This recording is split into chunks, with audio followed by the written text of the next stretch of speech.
as this. This is a joinder. When you walk in, you're you. Your mom named you John Doe, capital J, lowercase O-H-N, capital D, lowercase O-E. But your checkbooks have all caps. Your bank statements have all caps. Your mortgage statements have all caps.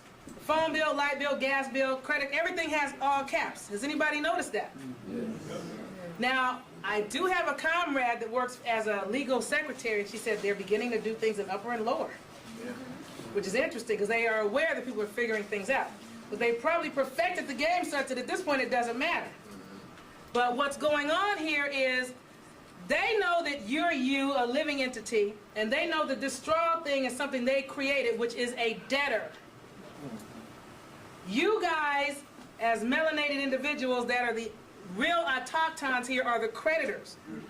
But they have to do a, what do you call, a sleight of hand, so that you can trade places, so that you become the debtor, and they become the creditor, and they just go into your money and do what they want to do. So, joinder is this: joining or coupling together, uniting two or more constituents or elements in one, uniting with another person in some legal step or proceeding, consent to a document or agreement by a party who has an interest in the subject matter of the document or agreement, but who is not an active party to the document or agreement. So you walk in there, you're really not an active party to it. But something occurs where they do a switch and you become involved. Now, the word interest is defined as right, claim, title, estate, or legal share in a thing. And it said here that one of the definitions of joinder is the consent to a document or agreement by a party who has an interest in the subject matter of the document or agreement, but who is not an active party to the document or agreement. You walk in there, you do have an interest. Somebody gave you something and said, show up and appear on this date. So you have an interest, but you're not yet an active party. At some point, they start the joinder process, and they merger you. Turn to merger.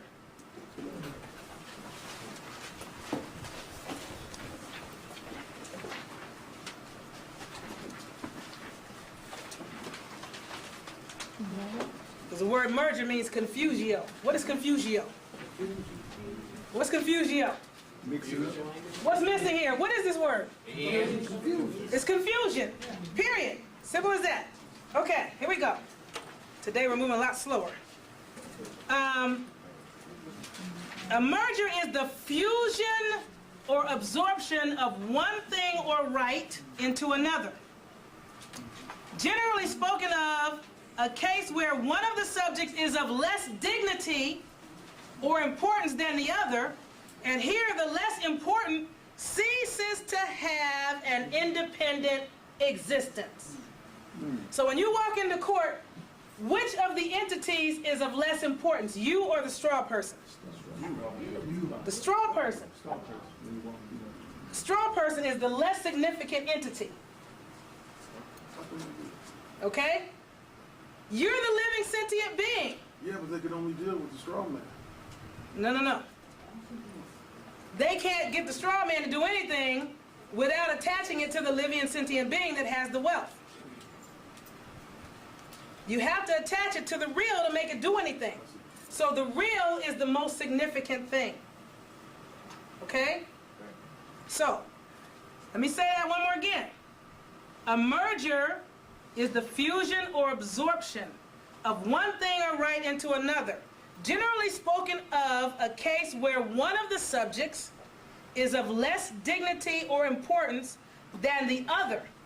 And here, when the merger occurs, the less important ceases to have an independent existence.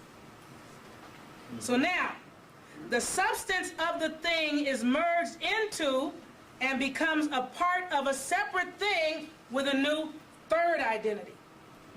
So here you come in, the living being. They have this case, this paperwork that really can't go anywhere without you. That's why if you don't show up, they put warrants out, because they can't move the paper until something living comes in.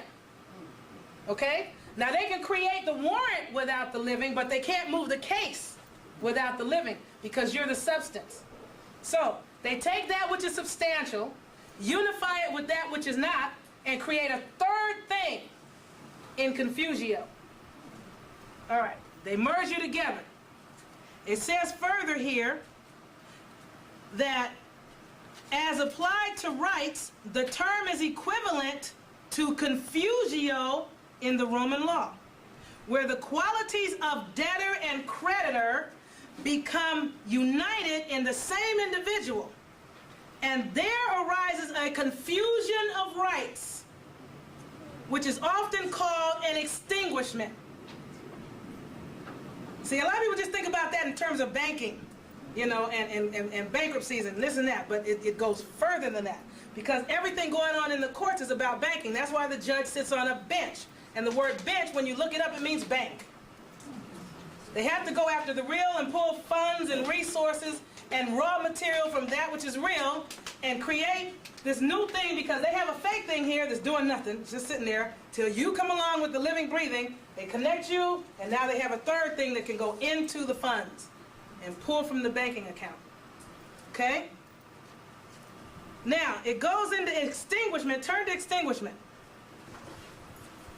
And then we're going to get out of this stuff, and I'm going to give you guys a lecture, because this is, yesterday I was trying to make sure that this had nothing to do. Extinguishment. E-X-T-I-N-G-U-I-S-H,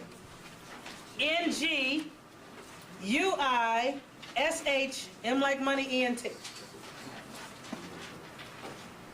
Ready? Extinguishment. Generally applied to rights and estates. Now that goes into what the Moors are talking about. The estate that the Moors have that they can't even get to. But other people can get to it by using you. Generally applied to rights and estates to destroy and cancel out rights and estates. With debts and substitutes a new debtor.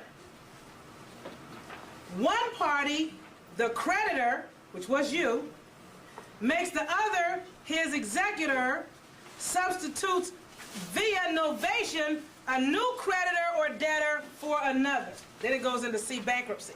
And that goes all into the national debt.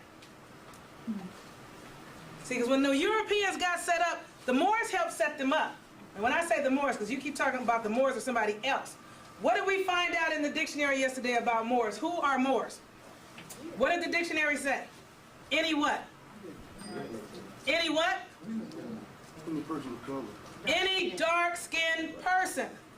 Any dark-skinned person is what? A Moor.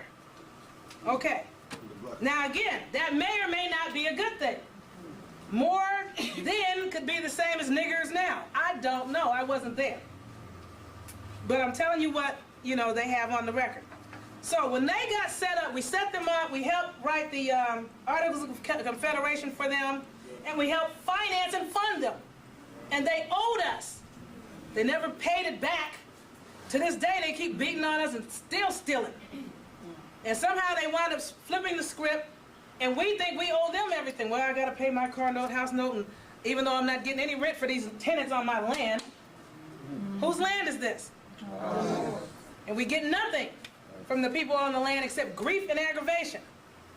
So, if we finance them, then who are we? The creditor. Okay? We financed them, we set them up, we were the creditors.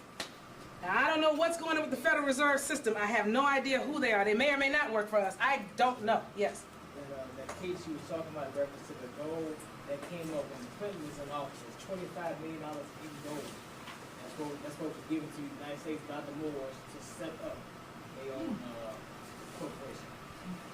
Given to them from whom? From the Moors, in gold.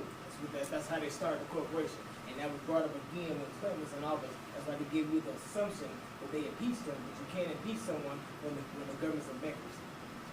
True. That part is true. Well, there's some good information there. That fellow seems like he knows a few little things about the Moors. Maybe.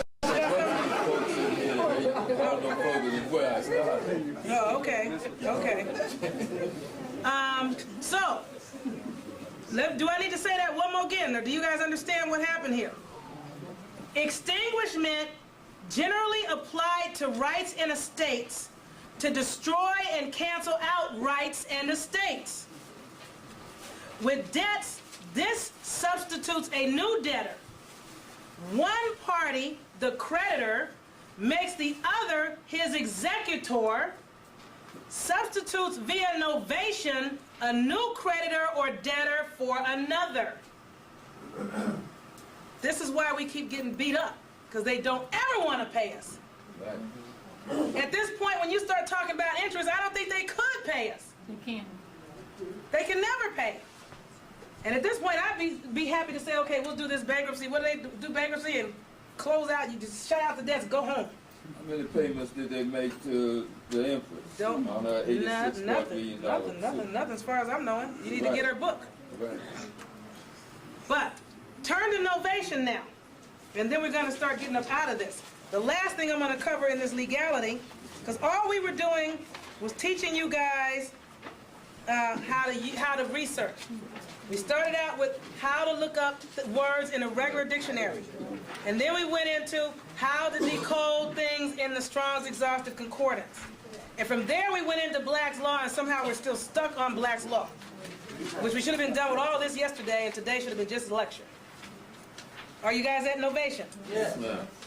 Novation is the substitution of one debtor, contract, or creditor for another that extinguishes the old and validates the new. That's what's happening. That's what it's about. That's all it's about. Every time we walk in the courts, that's what it's about. They come at you like jaywalking and speeding and failure to stop, but it's really about accessing the funds. Yeah, I see that. That's it. Because you guys are the creditors. They know you don't know, because they know you don't know equivocal language known as English. Now that was before yesterday. Those of you that were here yesterday, I think you know it now. Is that accurate? Yes, ma'am. All right. So we went over the power of melanin. Now that you guys have a little bit of clarity on that, I'm going to, yes. It leads to your other word that you stated, sentient. It's one that has the power of feeling, which leads to sentinel, who's watching over the sentient, like a movie side. Right? You go ahead on, my brother. I'm scared of him. And you know, they as sentinels can watch, but they're not sentient enough to feel, or sentient enough to feel. What do they need in order to feel more? Melanin. And they get every time black person. Every time what, honey? Every time a person of color dies. Yes. That's the first thing they see. That's where all the melatonin, where do you guys think they're getting melatonin tablets and human growth hormone? Where do you think the stuff is coming from? They are not done trying to kill off more Moors. Right. Don't ever forget it. They need you. You don't need them, Right. but they have you thinking that you need them. We were doing very well without them. Now that other third type that I forgot to mention, I told you about the two types that I remembered, right? Inbred ones, genetically manufactured clone ones that were made here on the American shores, not in Europe. And the other ones I hear about but cannot prove or validate are the reptilian hybrid ones. I don't know much about that. I'm sure I know reptilians if they're out there, but none have shipped it before me yet, and until they do, it's just hearsay.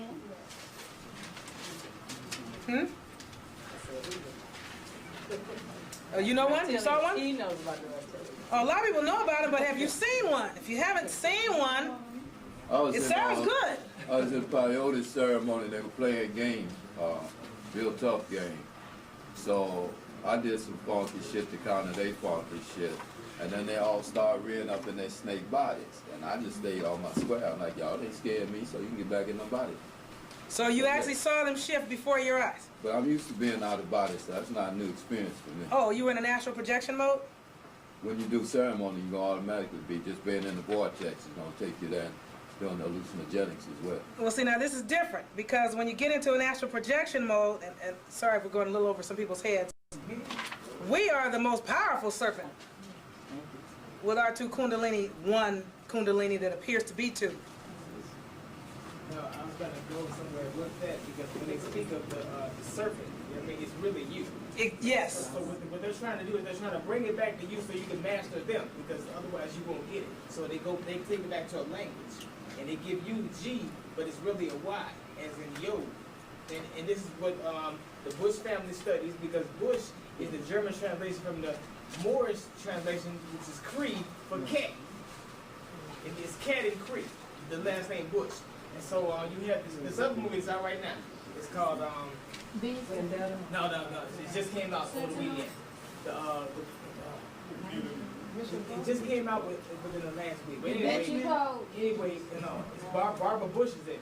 Barbara Bush is in it. So at the end of the movie, if they focus in back on to the Bush, she's Alistair Crowley's daughter. Oh, They're trying to give it to you, but you're so closed-minded you don't see it. I don't think that's going to be the case for this group that was here yesterday anymore. I think now that things are going to start registering better. Not that I did a lot, because I personally, you already knew everything that I'm telling. Everything I told you yesterday, you already knew it. What you needed was somebody to activate or move the fog so that you could see. When you're driving along in your car, and I don't know if you've ever been to certain places in California, sometimes you get a very heavy pocket of fog, and you can't even, so heavy you can't see the hood of your car. Does that mean your eyes don't work? No. Your eyes work fine. Everything about you as a melanated person works fine. People need to move the fog so you can see. And that's all that we did yesterday. We cleared some of the fog. Now,